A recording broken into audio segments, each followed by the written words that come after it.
Okay, it's day 11 of Advent of Code, so I'm going to jump straight into this one and let's see if we can do this nice and quickly. Okay, what have we got?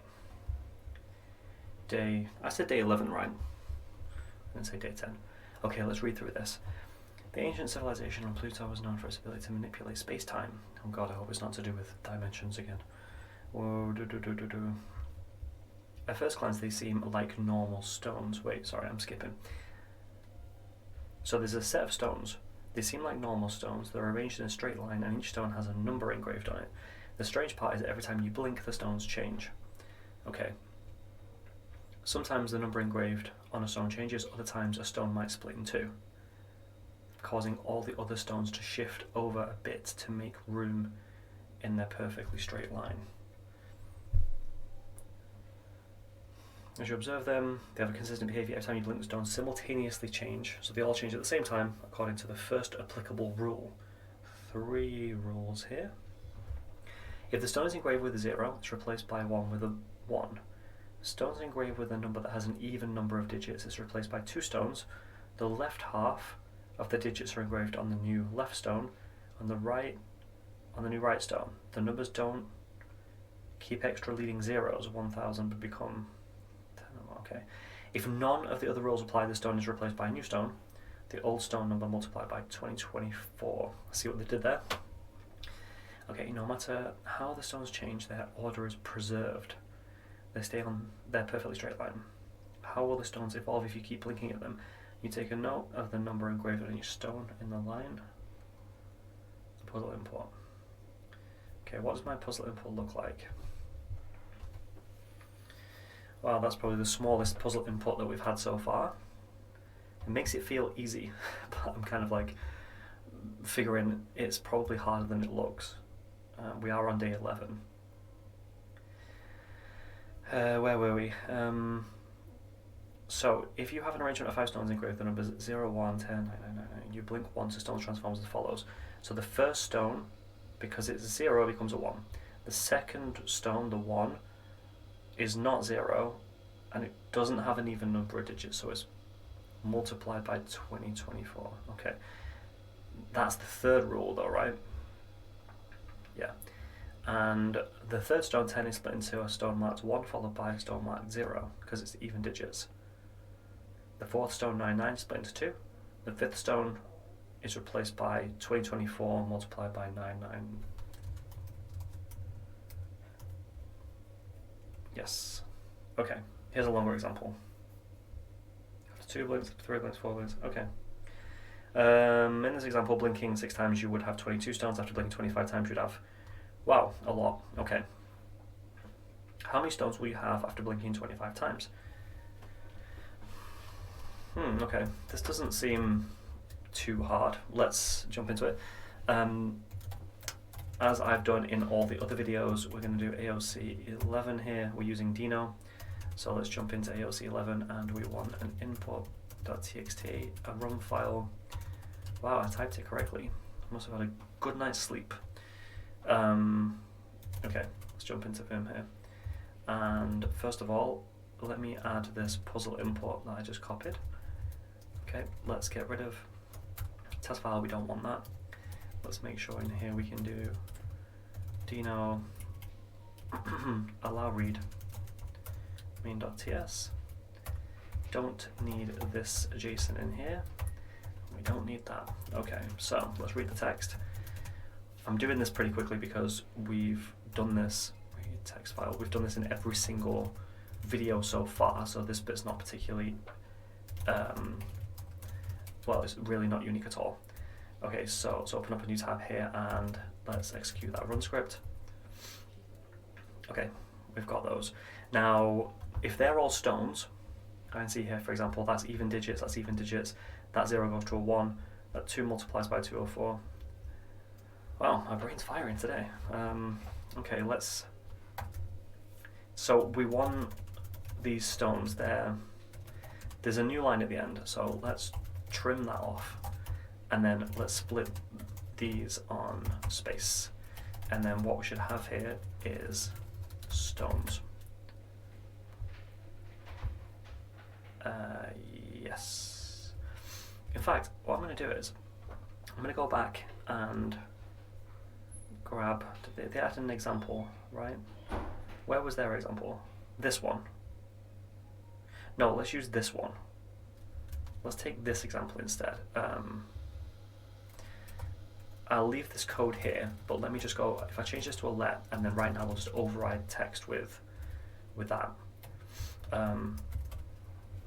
Because then we can see that it's going right or wrong by using their example. I did this in the last video and I think it was a good idea. So, okay. This seems relatively straightforward to me. These are just 3 simple rules we need to implement, and if we have these things as an array, we can just produce a new array each time. Sometimes the array will, it's not going to be a simple map, because a map would produce, for 5 things in, it would be 5 things out. This could be 5 things in and some number of extra things out because we split. So let me clarify 2 of the rules. If it's with 0, it's replaced by a stone engraved with 1. Multiply by 2 it split. Okay, the second rule is that it splits. So that would produce 2 values instead of 1, but that's easily solved with flat map.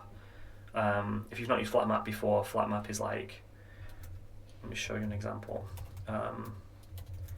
So for example, if we have like, let me think about this for a second. If we just have an array of 3 values, let's say, and then we say map, and then we take the value, I don't know, let's say we introduce a string that says like the value is, and then v here, then that map produces 3 values, right? But if the map produces more than 3 values, sorry, if it produces more than 1 value in each case, like let's say for example here it produces this value, but it also produces, like, I'm just making this up, it doesn't matter, but it produces a second value as well in here, where we've got v in. Now you can see that the array contains arrays. Now if we don't want it to contain arrays, instead of 3 arrays, we want it to contain 6 values, so we want the map to basically double up the number of values, then thankfully we have flat map, which does that. This used to be a utility function in things like underscore, but now it's just in the standard ECMA, the ECMA standard, I should say, and therefore implemented by most modern JavaScript engines, pretty much all of them. So yes, we can do flat map here, where we produce 2 values, and I feel like that will work. So let's make this blink function then. Every time we blink, it does this thing. This really seems as easy as saying take the stones that we've got there and flat map them, and then we'll take each stone in turn and just run some rules on it. Oops, didn't mean to do that. So the first rule was if the stone's engraved with a 0, it's replaced by a stone with 1. That's pretty straightforward. We're treating these as strings right now. So if I look at stones, we're treating these as strings, and I feel like this is more useful because if we need to split them, if it's 0, we do 1. That can be a string comparison. In the case of the split, we don't want digits at that point. We just want them to be a string of digits, because then we can just split them based on the length. And then what was the last one? Multiply. Okay, so the last one's a numerical one, but we can just convert that into a numerical value when we do it. So first rule is if the stone is equal to the string 0, then we're going to return the string 1 in this particular. This is inside the map. Let's don't forget it's inside the map. So we're going around every single stone that was separated by spaces. So it'll be 125 to begin with. It will return that 1. Now the second rule, we need to do these in order, don't we? First applicable rule. So the first one is that one. The second one is to do with an even number of digits is replaced by 2 halves. And then we've got this detail here about it not preserving the 0. So it's not, that actually shrinks to 3 characters because we drop off one of those zeros. Okay, so if we need to know if the length of the digits is even, which is pretty easy when we're dealing with a string, because we can say if stone.length mod 2 is equal to 0, 3 zeros, then that means that stone as a string has an even length. And then we want to take, let's take the left half of it, and we'll do the right half afterwards. We're going to say stone.slice and we're going to go from 0 to the, and then the second argument slices the length. It's not an index, is it? It's the length. And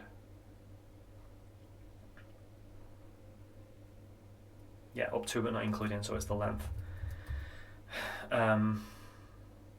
So because it's even, we can divide by 2 perfectly, so we can say stone.length over 2. And then the right half will be stone.slice,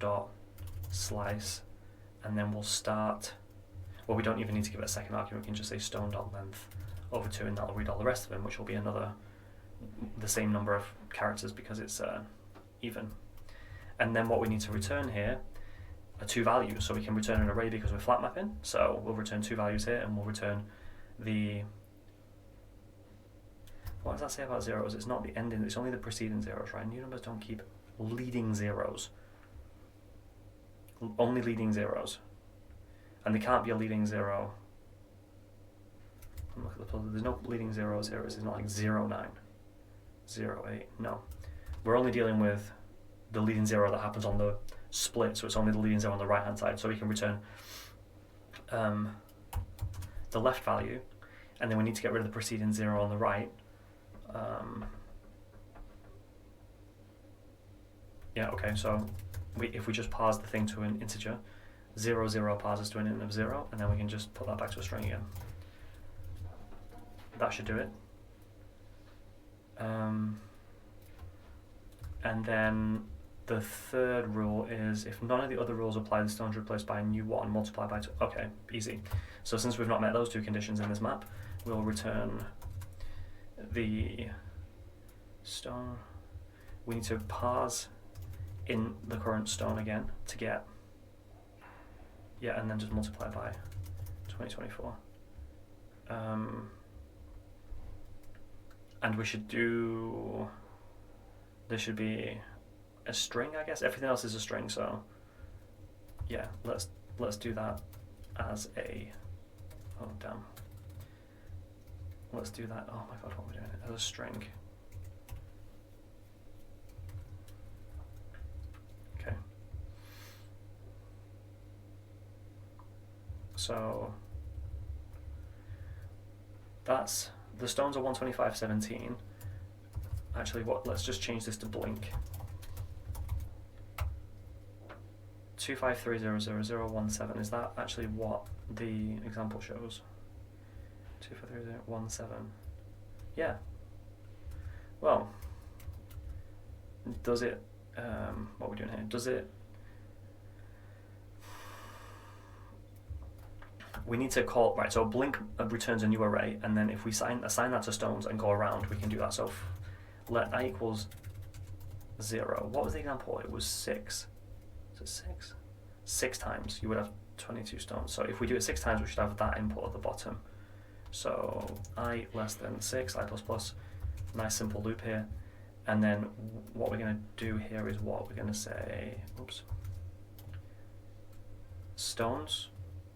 We can't do this at the moment, but we can say stones is equal to blink. Blink then reassigns, blink returns a new array, we assign that to stones, and then when we call it again, it'll use the same, that'll use the same stones. So it's kind of messy a little bit, but it'll work.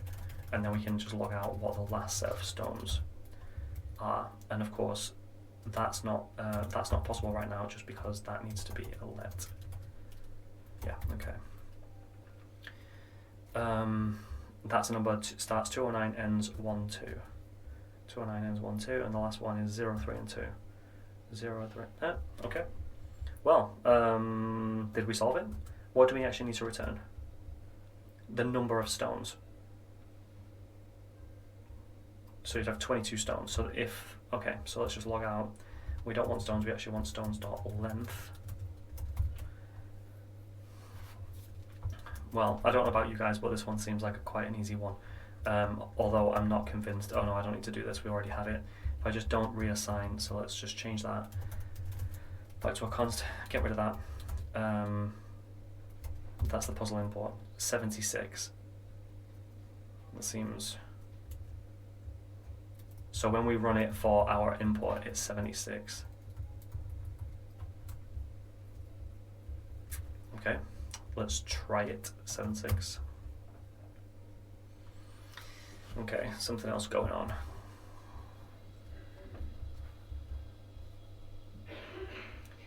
Okay.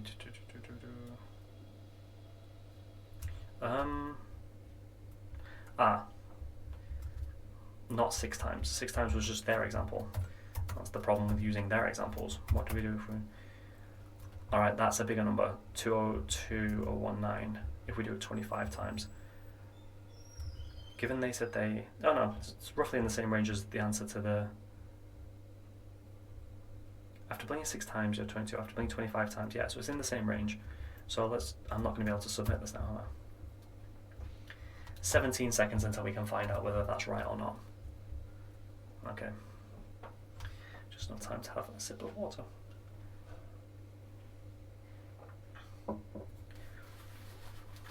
Well, if this is right, this is going to be the shortest one yet, and I would say probably the easiest one yet. So I'm quite happy about that. At least Advent of Code doesn't get more and more difficult every day. Although I feel like if this does work, it's going to be part 2 where the difficulty comes in, and I'm not solving part 2 for these videos, so this is going to be a nice easy day for me. Let's try this. Hey, there we go. Right answer. Perfect. So, awesome. Right, okay then. Well, there's not much to say about that. That was quite an easy one, really. It was just going through some numbers, running 3 rules in order for each one, and when we parse these things actually as strings and only convert them to numbers when we do need to do numerical things, it's a pretty straightforward solution, really. The key being the flat map, so we can produce 2 values in this rule, and only 1 in them, but we get full map out, so the order is already preserved. We don't need to do anything special, the order is just built in. There we are. Okay. Well, I'm glad day 11 was nice and easy. I'll see you tomorrow for day 12 of Advent of Code.